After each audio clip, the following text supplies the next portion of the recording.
Na vastidão cada vez mais explorada do cosmos, uma coisa é certa. Além de planetas, ele está repleto de incontáveis estrelas. E uma delas, a mais próxima de nós, a que mais nos interessa, está repleta de segredos e revelações incríveis. Com vocês, o Sol. Ele já foi temido e também já foi um deus para muitas civilizações. O Sol inspirou incontáveis lendas, como também poemas e músicas. Já foi protagonista e antagonista de filmes e documentários. Mas o que faz o Sol ser o que é? Qual combustível ele usa para manter esse brilho intenso? Todas as estrelas são como o Sol?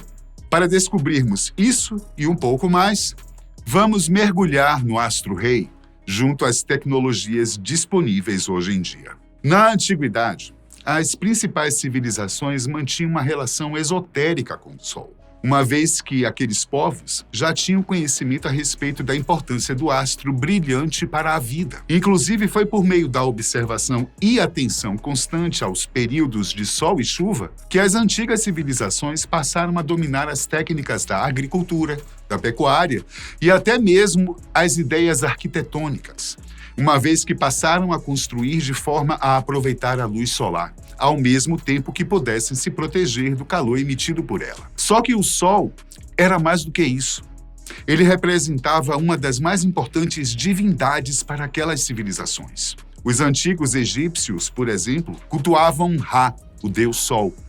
Evidentemente, não o chamavam de Sol naquela época, já que esse nome surgiu muito tempo depois. Contudo, acreditavam ter sido Ra o criador e mantenedor da ordem de tudo. Na Grécia Antiga, o Sol era a representação do deus Hélios. A lenda de Prometeu, segundo o antigo dramaturgo grego Ésquilo, conta como o Titã levou o fogo para os humanos e ainda revelou técnicas de agricultura e arquitetura para aproveitar a luz do Sol. Nos primórdios da Índia, o Sol era cultuado como o deus Indra, o deus do ar, das estações e do firmamento. As chuvas caem de acordo com a vontade de Indra, e ele é o protetor dos guerreiros, da natureza e um dos guardiões do mundo. Na Babilônia, o Sol era associado ao deus Shamash.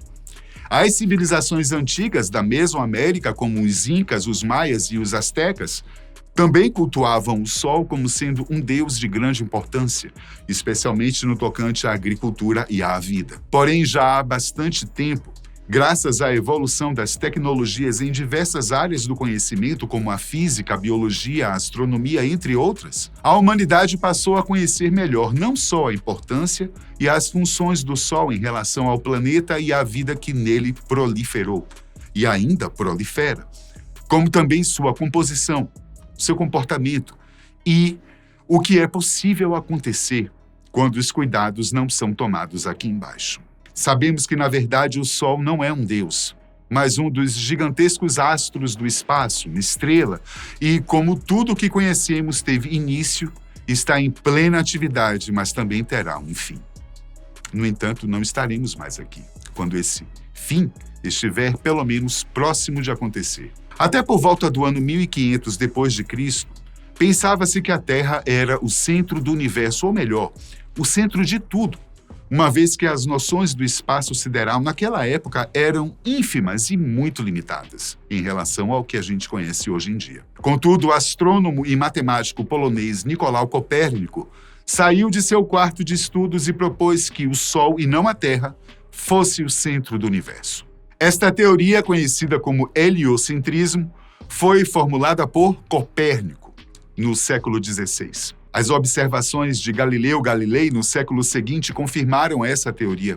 Johannes Kepler também desempenhou um papel crucial ao provar o movimento elíptico dos planetas em torno do Sol. Antes da teoria heliocêntrica de Copérnico, acreditava-se no geocentrismo, que colocava a Terra como o centro do universo. Esse modelo foi desenvolvido pela primeira vez no século XVIII por Emmanuel Swedenborg, Immanuel Kant e Pierre-Simon Laplace. Segundo este modelo, o Sol e todos os outros corpos celestes giravam em torno da Terra. A ideia de que a Terra era o centro do universo era amplamente aceita até as descobertas de Copérnico. Contudo, o heliocentrismo de Copérnico acabou também sendo derrubado quase 3 séculos depois. A ideia de que o Sol era uma estrela que vem desde o ano 450 a.C., quando um filósofo pré-socrático chamado Anaxágoras propôs essa ideia. Para ele, todos aqueles pontinhos coloridos na abóbada noturna eram como o Sol, só que mais distantes. No entanto, a natureza estelar do Sol só foi amplamente aceita após as observações do astrônomo inglês William Herschel no século XIX. Hoje em dia, de forma geral, é sabido que o Sol é uma estrela do tipo anã amarela, e apesar da sugestão da cor, nossa estrela-mãe é branca. Nós a enxergamos na cor amarela, mas somente devido à presença de incontáveis partículas presentes na atmosfera, que, inclusive, mudam a cor do céu diurno para o azul, ao invés de apresentá-lo como realmente é e o enxergamos durante a noite, escuro. Curiosamente, você acabou de descobrir que foi enganado a vida inteira, vendo um sol cor de gema e um céu de brigadeiro, não é não? Pois é justamente isso que as pesquisas científicas têm como objetivo: trazer a realidade até nós. Apesar de não ser o centro do universo, ele é o centro de nosso sistema solar. E tudo o que há no perímetro deste sistema, que recebe o nome de heliosfera, gira em torno do Sol, e não o contrário. Estudos recentes mostraram, inclusive, que a heliosfera age como um escudo, protegendo todo o sistema solar contra partículas altamente velozes e carregadas de energia, proveniente de eventos interestelares, como as supernovas, que ocorrem no universo afora. Os estudos, com o uso de computação ultramoderna, mostraram ainda que o sistema solar não tem formato regular e padronizado, como era de se pensar. A bolha gerada por ele não é perfeitamente circular ou elíptica, mas assume uma forma mais parecida com um croissant. Até pouco tempo atrás, a ideia que se tinha do formato do nosso sistema era mais para o oval, mas de qualquer forma já se imaginava ser uma área gigantesca. O chamado vento solar, que na verdade são seus raios formados por partículas que o Sol emite, sai da estrela-mãe e viaja em todas as direções através do universo. Contudo, esse vento tem um limite. Ele não é infinito. Esse limite é determinado por uma linha imaginária denominada heliopausa, ou seja, ela sinaliza as bordas da heliosfera. E a partir destas bordas, acreditam os cientistas, entramos numa zona chamada interestelar, ou espaço interestelar, que compreende um certo vazio, mas não completamente, entre um sistema estelar e outro. Esse espaço não é completamente vazio, pois além de abrigar vários outros tipos de partículas, também é rota de passagem de astros desgovernados e, quem sabe, de matéria escura. Elemento este que vem sendo estudado com muita atenção pelas comunidades científicas. Outra coisa bastante interessante depois de estudarmos as distâncias astronômicas é que o Sol não está muito longe de nós, não. Sua distância de cerca de 150 milhões de quilômetros da Terra, ou uma unidade astronômica, é equivalente a 8 minutos-luz apenas. Isso quer dizer que uma única partícula de luz do Sol demora 8 minutos e 20 segundos para se chocar contra a superfície terrestre. Sim.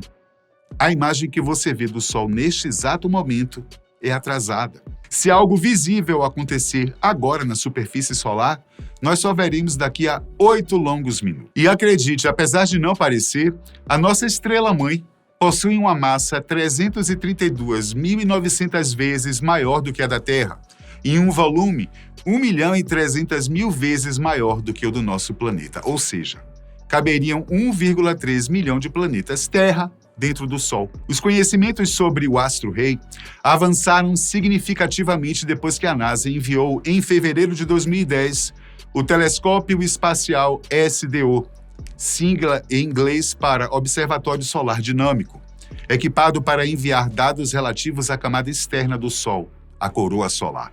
Com a missão de desvendar os mistérios das variações solares que impactam tanto a vida na Terra quanto nossos sistemas tecnológicos, o SDO se lançou ao estudo da superfície solar e sua atmosfera vibrante, explorando uma variedade de comprimentos de onda eletromagnéticos.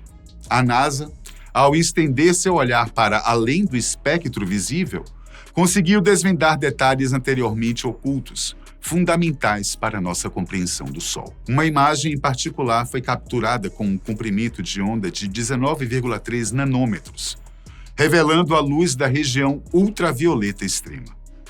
Ao ajustar o comprimento de onda para corresponder a uma temperatura de cor de 1 milhão de Kelvin, a região superior da coroa solar se torna claramente visível. De forma intrigante, a coroa solar pode ser vista a olho nu em momentos raros, como durante uma eclipse solar total. Quando a Lua se alinha perfeitamente entre a Terra e o Sol, isto é, durante uma eclipse total, o disco central brilhante, conhecido como fotosfera, é completamente ocultado, revelando um exterior resplandecente. Embora essa visão seja de tirar o fôlego, a coroa solar apresenta ainda mais detalhes na imagem capturada pelo SDO, tornando-a uma ferramenta valiosa para os estudos científicos. Ao explorarmos mais profundamente as características do Sol, logo abaixo da coroa, encontramos pontos de intensa luminosidade que indicam eventos conhecidos como erupções solares, em uma temperatura de cor de 20 milhões de Kelvin. Para que fosse possível obter as imagens das explosões da coroa solar, o SDO fez uso de uma câmera de infravermelho, que capta com precisão essa faixa invisível do espectro, mas que fornece detalhes com uma precisão incrível. Sobre as explosões, a NASA obteve informações bastante interessantes com o SDO. Durante os eventos, o Sol emite uma quantidade exacerbada de energia e radiação magnética. As explosões vão além do que poderíamos classificar como aterrorizante, uma vez que seus jatos alcançam altitudes de milhões de quilômetros e são causadas quando os campos magnéticos se cruzam, distorcem e se reorganizam rapidamente. Essa atividade é criada pela natureza turbulenta do plasma dentro do próprio Sol, de onde os campos se originam. No entanto, não são somente as explosões solares que liberam radiação. Nas profundezas do Sol existem regiões mais escuras, conhecidas como buracos coronais, que são um espetáculo fascinante a ser explorado com a ajuda da luz ultravioleta extrema. Os buracos coronais são zonas de plasma mais frio e menos denso, que estão abertas magneticamente.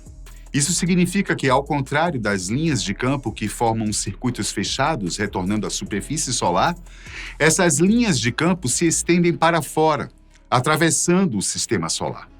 Essas regiões permitem que as partículas do vento solar escapem com mais facilidade para o espaço. Quando esses ventos solares são direcionados para a Terra e colidem com a magnetosfera do nosso planeta, resultam em belas luzes da aurora que dançam no céu noturno das regiões polares da Terra. A utilização da luz ultravioleta nos permite ter uma visão muito mais detalhada dessas características fascinantes das camadas externas do Sol. A luz do espectro não visível é uma ferramenta incrível para observar as diversas características presentes nas camadas externas do Sol. Entre elas estão os filamentos solares, também conhecidos como proeminências solares, que são grandes laços de plasma que se elevam da superfície solar. Esses laços gigantescos são tão grandes que fazem a Terra parecer uma pequena partícula e podem se estender por centenas de milhares de quilômetros no espaço.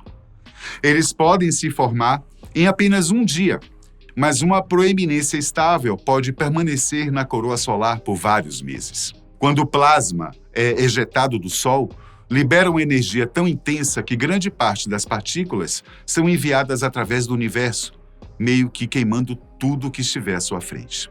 O que salva o planeta Terra de não ser torrado são basicamente 3 elementos: a atmosfera, que absorve a maior parte da radiação solar, incluindo a radiação ultravioleta, que é altamente nociva, o campo magnético ou magnetosfera, que desempenha um papel crucial na proteção contra as partículas carregadas emitidas pelo Sol durante as explosões solares, uma vez que essas partículas são desviadas pelo campo magnético da Terra, que age literalmente como um escudo, e também os chamados cinturões de Van Allen, que são zonas de partículas carregadas presas pelo campo magnético da Terra. Mesmo assim, há um limite para essa proteção. Historicamente, há registros de que a tempestade solar foi tão forte que atingiu sistemas elétricos e de navegação na Terra. O pior é que há previsões para uma nova e alarmante ocorrência como esta, que poderá trazer consequências danosas para a humanidade, principalmente porque, hoje em dia, fazemos uso de tecnologias amarradas, umas nas outras, como satélites e sistemas de GPS, celulares, transmissões de TV. Tudo isso, tudo poderá ser afetado negativamente por uma dessas tempestades e até causar um apagão tecnológico. Agora imagine você, hoje em dia, ficar um mês sem poder usar o celular ou ligar a TV. Voltando à questão da explosão plasmática, normalmente, quando ela acontece, ocorre também chuva na superfície do Sol. Mas calma, porque não se trata de H2O, ou seja, água. O fato é que nem todas as partículas são lançadas para o espaço na explosão. Boa parte delas retorna para o Sol na forma de chuva, isso mesmo. No Sol, a chuva que brilha mais do que o ouro é feita de plasma. Com certeza, um fenômeno bastante diferente e muito bonito de se ver, porém, somente da distância em que estamos do astro-rei, e mesmo assim, com equipamentos para lá de especiais e específicos, como os telescópios espaciais e alguns radiotelescópios presentes na superfície terrestre. Os cientistas deram o nome de chuva a este fenômeno do retorno do plasma não ejetado para o espaço, somente para tornar as coisas mais fáceis de entender. Mas não tem nada a ver com chuva que conhecemos por aqui, ok? Na Terra, a água que cai do céu é a mesma que evapora da superfície e forma as nuvens carregadas, ou se junta a outras já formadas para então ser lançada até a superfície, mas por causa da gravidade, e não porque a nuvem ou a Terra ejetou essa água por pressão. Já a chuva de plasma, que retorna à superfície solar suavemente, provém da própria superfície, quando nela ocorrem distúrbios que, assim como um vulcão, lançam gases e poeiras para o alto, no caso do Sol, o próprio plasma. As partículas mais pesadas de plasma acabam retornando em forma de chuva. Aliás, um tipo de chuva que seria impossível ver mais perto do que a SDO nos mostrou com suas imagens. As tempestades solares acontecem frequentemente, mas geralmente são menores e não chegam a perturbar a magnetosfera terrestre. Contudo, a cada 11 anos, mais ou menos, por um período de tempo, os distúrbios se tornam muito mais fortes e frequentes, dando origem às tempestades. Esse período solar é chamado de ciclo solar, e atualmente estamos passando por isso, tanto que há previsões sobre um possível apagão ainda em 2024. Originado pelas atividades solares que estão mais ativas este ano. Ainda há muito a ser descoberto. Assim como a luz visível e ultravioleta revela diferentes aspectos ao observar o mesmo objeto, a utilização de dois comprimentos de onda distintos de luz não visível pode ser igualmente esclarecedora.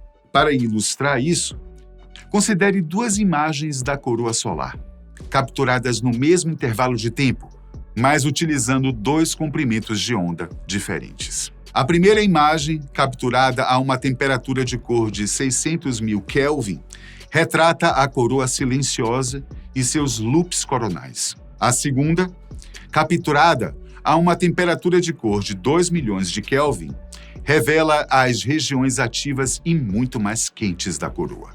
A comparação entre as duas imagens ressalta a importância de abordagens variadas ao investigar a estrela. O que pode parecer inicialmente um único fenômeno solar pode se revelar como uma cadeia complexa e interligada de eventos. Ainda não conseguimos tecnicamente atravessar a atmosfera do Sol. Indo mais fundo, vamos examinar outra imagem produzida pelo SDO, desta vez utilizando um comprimento de onda de luz de 160 nanômetros, focando na região de transição. Esta região é uma camada que se situa entre a coroa solar e a cromosfera, a camada mais baixa da atmosfera solar, com uma espessura de apenas cerca de 100 quilômetros. Nessa região, a temperatura térmica do Sol aumenta dramaticamente de cerca de 8.000 para 500.000 Kelvin, Para uma comparação terrestre, a lava ardente que emerge do Kilauea, no Havaí, tem uma temperatura de 1.170 graus Celsius, ou 1.443 Kelvin. A temperatura na extremidade inferior e mais profunda da região de transição é quase 6 vezes mais quente do que isso. Na extremidade superior da região de transição, a temperatura é 346 vezes mais quente. Um pouco mais fundo e chegamos à cromosfera, a última camada atmosférica antes da superfície solar. Aqui encontramos espículas, jatos de plasma que disparam da superfície solar a velocidades impressionantes e podem atingir quase 10 quilômetros de comprimento. Essas espículas se formam e desaparecem em cerca de 5 a 10 minutos. Em 2017, cientistas descobriram que as espículas estão relacionadas a partículas neutras, que dão às partículas carregadas magneticamente a flutuabilidade necessária para escapar do plasma solar. Descendo ainda mais, alcançamos a fotosfera, a superfície do Sol. A fotosfera, melhor visualizada usando luz visível, não é um limite fixo e sólido do Sol, mas sim uma camada de plasma, o quarto estado da matéria. Essa camada tem cerca de 400 quilômetros de espessura e é a camada mais profunda da estrela que os cientistas podem medir diretamente. Ao observar o Sol mais atentamente, notamos pontos escuros no lado esquerdo, conhecidos como manchas solares. Elas são mais frias e, portanto, mais escuras que o restante da fotosfera solar. As manchas solares se formam onde os campos magnéticos são fortes, aprisionando o calor abaixo da fotosfera. Uma comparação com uma imagem anterior do Sol revela uma conexão entre manchas solares e erupções solares. Examinando manchas solares semelhantes capturadas pelo telescópio solar sueco, usando luz visível, notamos células irregulares na fotosfera, semelhantes à lava que esfria e racha. Essas células, conhecidas como grânulos solares, têm cerca de 1.000 quilômetros de largura e representam a camada superior de uma célula de convecção agitada abaixo. As áreas mais brilhantes dentro de cada grânulo indicam fluido quente subindo à superfície do Sol. Após o resfriamento, o fluido afunda de volta, repetindo o ciclo. Este processo é semelhante às correntes de convecção no manto terrestre, que impulsionam as placas tectônicas. Embora, em média, estima-se que cada grânulo dure apenas 20 minutos, o fluxo dentro das células atinge velocidades supersônicas de mais de 7 km por segundo, gerando ondas na superfície do Sol devido a estrondos sônicos. Curiosamente, esses grânulos também podem ser vistos na visualização completa do disco solar, utilizando o mesmo comprimento de onda de luz visível. O que na imagem granulada do Sol parece ser resultado de baixa resolução são, na verdade, grânulos da fotosfera. A nossa exploração solar, por enquanto, chega ao destino final. Talvez num futuro não tão distante, a ciência encontre formas de adentrar ainda mais no organismo solar e trazer novidades intrigantes e reais da nossa estrela-mãe. Obrigado por assistir e até a próxima.